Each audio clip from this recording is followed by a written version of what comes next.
यशोमती मैया के नंद लाला।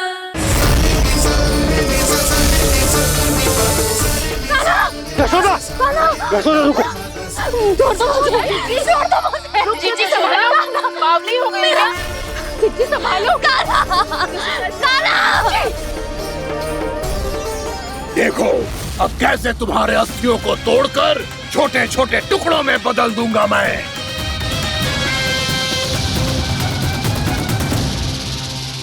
अच्छी आप जाओगी तो आप भी फंस जाओगी।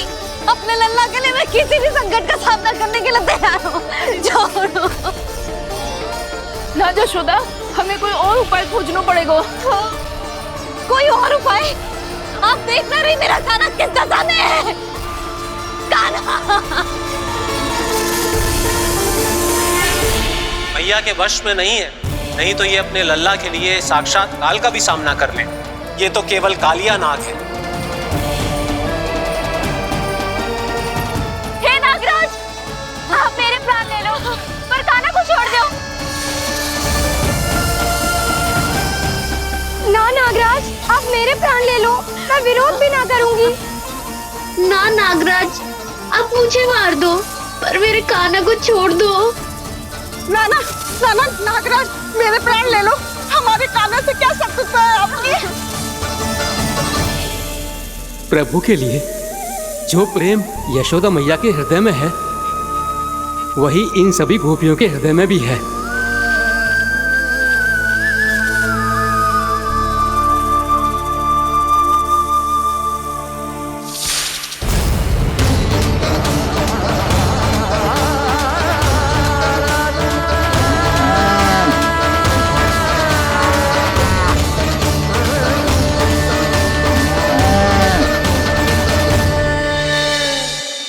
यशोदा, यशोदा, देखो इन गोपियों को, इन गैयाओं को, इन सब के मन में भी तुम्हारी भांति ही ममता भरी हुई।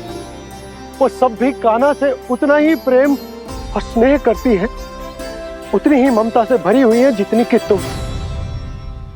तो तुम ही सोचो, जिसके साथ इतनी ममता और इतना स्नेह, इतना प्रेम, उसका कोई क्या कर सकता है? उस कालिया नाग का वेश इस सब आशीर्वादों के सामने कछु न है। कछु करो जी। उसे बोलो वो मेरे प्राण ले ले, मेरे काना को छोड़ दे। यशोदा,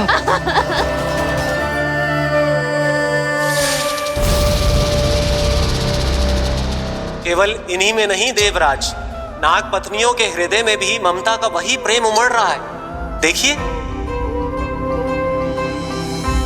मैं आपके हाथ जोड़ती हूँ स्वामी, इस बालक को छोड़ दीजिए। ये अवश्य ही कोई दिव्य आत्मा है स्वामी। हम आपसे विनती करते हैं स्वामी, इस नन्हे बालक को हानि मत पहुंचाइए स्वामी। मेरी पत्नियां मेरे ही शत्रु के लिए विनती कर रही हैं। अब यदि इसके पक्ष में एक शब्द भी कहा तुम सबने, तो मैं इस बालक से पहले तुम सबके प्राण ले लूंगा। हो रहा प्रसन्न नाग कालिया, विजय को निश्चित जान। रोते बिलखते व्याकुल सब, संकट में देख कान्हा के प्राण।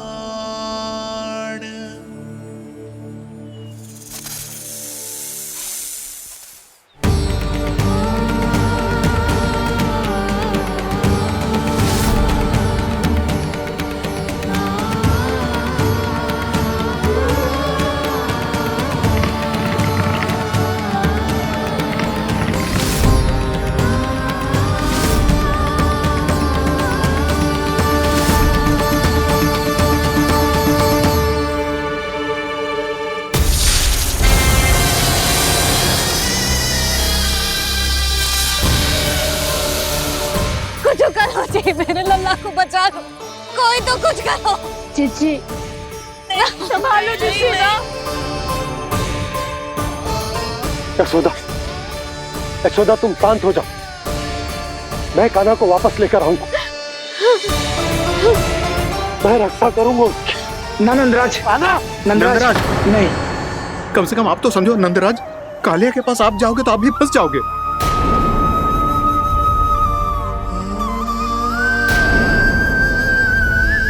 बलराम, तेरा भाई इतनी भीषण संकट में है और तुझे जरा भी दुख ना हो रहा?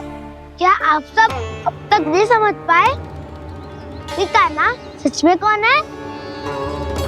छोटे बाबा, आप तो उसका सत्य जानते हैं ना?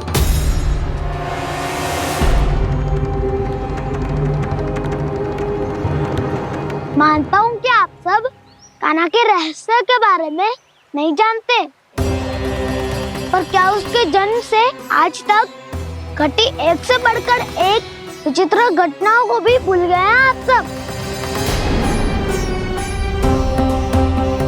भूल गए हैं कि कैसी पूतना जैसी राक्षसी उसका कुछ बिगाड़ नहीं पाई, कैसे तरनावती जैसा भयानक राक्षस उसे एक खरोच भी नहीं दे पाया था।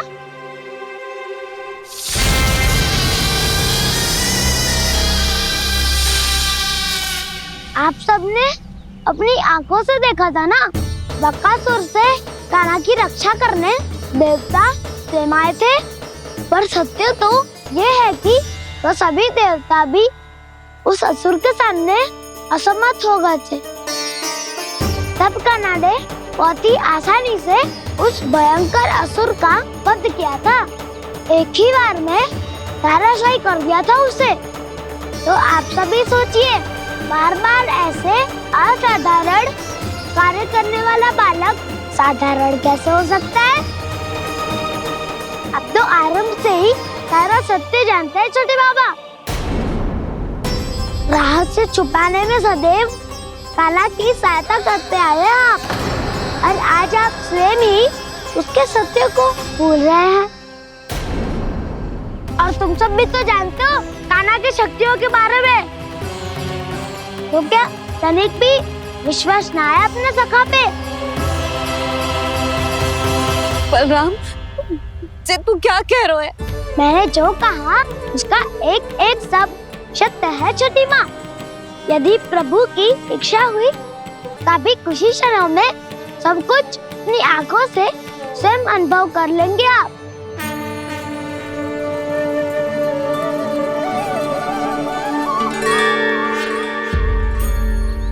शांताकारं भुजगशयनं पद्मनाभं सुरेशं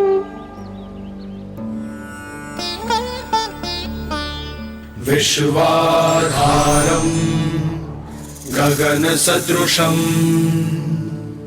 मेघवर्णं शुभांगं लक्ष्मीकान्तं कमलनयनं योगी वीरध्यानगम्यम् वन्दे विष्णुं भवभयहरं सर्वलोकैकनाथम्।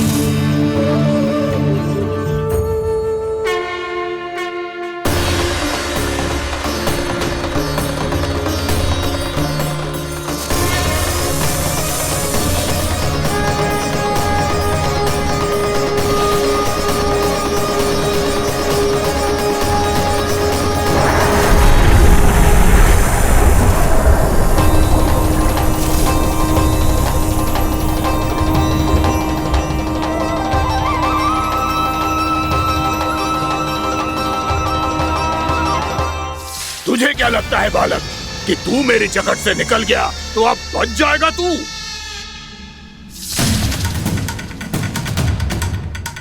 मेरे विष से अपनी प्राण रक्षा करने में सफल रहा, मेरी जगत से भी छूट गया, पर मेरे दंश से नहीं बच पाएगा।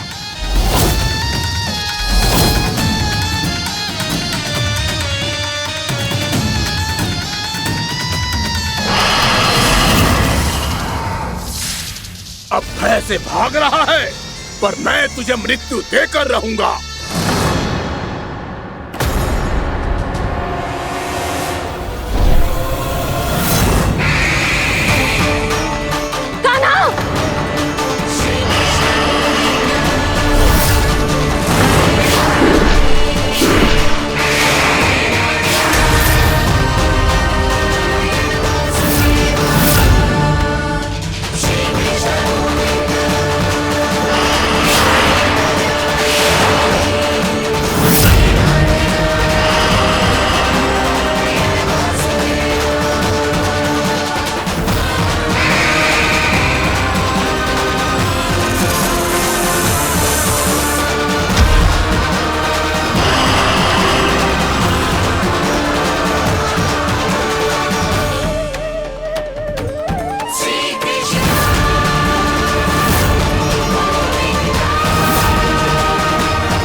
नन्हा सा कान्हा कितनी देर भाग पाएगा?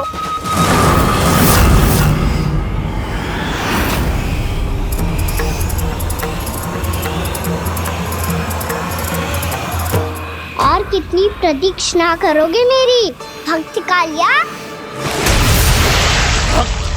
भक्त नहीं, काल हूँ मैं तेरा। जब अहंकार का मुकुट बुद्धि को ढक लेता है तो भक्त अपने भगवान को भी नहीं पहचान पाता। व्यर्थ की पहेली में मत उलझा बालक। ना मैं भक्त हूँ और ना तू भगवान।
जिसके लिए इतने व्याकुल हो रहे थे उसे छूकर कालिया नाग का हलाहल जैसा विष भी चरणामृत बन गया है और यमुना जी के जल में फैल चुके विष के प्रभाव को भी नष्ट कर रहा है।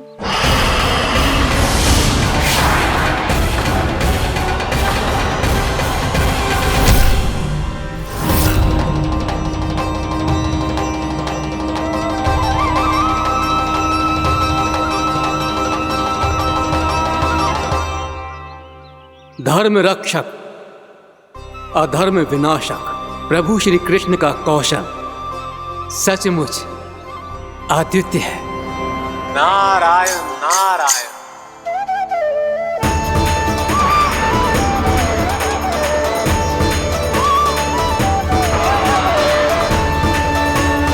मेरा भार तुम्हारे भीतर के अहंकार का प्रतीक है कालिया।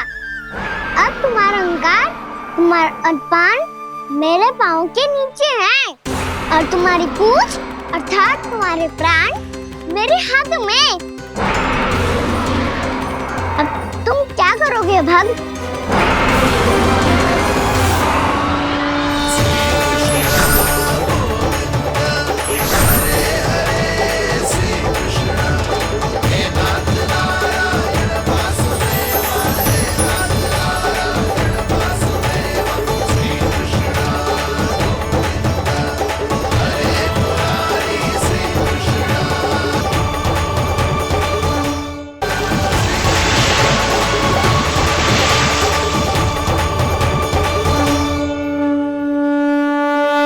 प्रभु, भले ये आपको पहचानने में असमर्थ हो, पर हम सब ने आपको पहचान लिया है।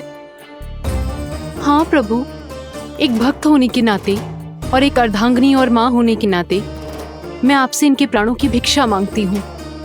अपनी कृपा दिखाइए और इन्हें क्षमा कर दीजिए।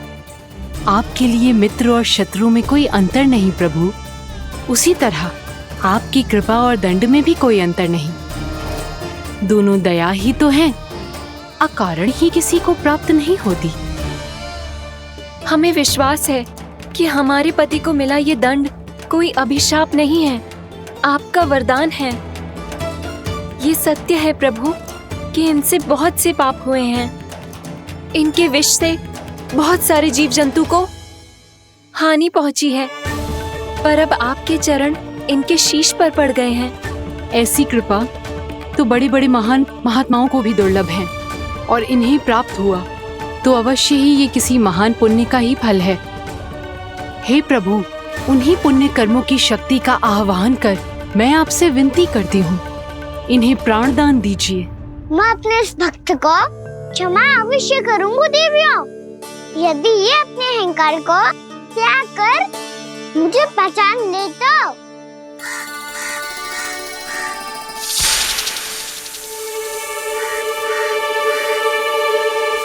मैं तुम्हें श्राप देता हूँ, जितनी विषैली तुम्हारी जिह्वा है उतने ही विषैले सर्प बन जाओ तुम।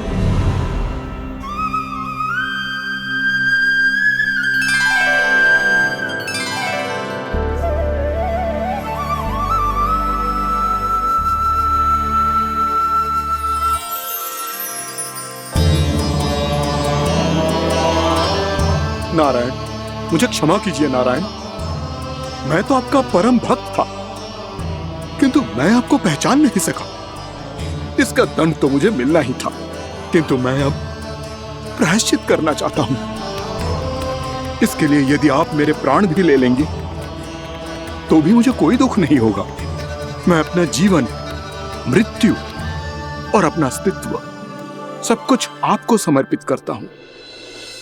मैं तुम्हारे क्रोध के कारण श्राप मिला, जिसे विशाल सर्प के रूप में तुम्हारा जन्म हुआ, और सर्प का तो स्वभाव है विष फैलाना।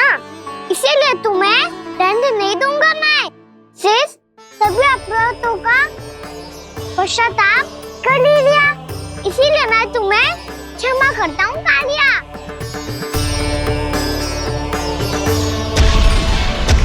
पर तुम्हें यहाँ से दूर समुद्र के बीच जाकर रहना होगा, जहाँ किसी निर्दोष का जीवन तुम्हारे विष से प्रभावित न हो। मैं चाहकर भी आपकी इस आज्ञा का पालन नहीं कर सकता। मैं असमर्थ हूँ प्रभु, क्योंकि यदि मैं इस क्षेत्र को छोड़कर गया तो मेरी मृत्यु निश्चित है। आपसे क्या छुपा है प्रभु? आप तो जानते हैं कि सर्प जाति और आपके वाहन गरुड़ के बीच अनंत शत्रुता चल रही है, जिसका प्रारंभ नागों के द्वीप नागालय से हुआ था।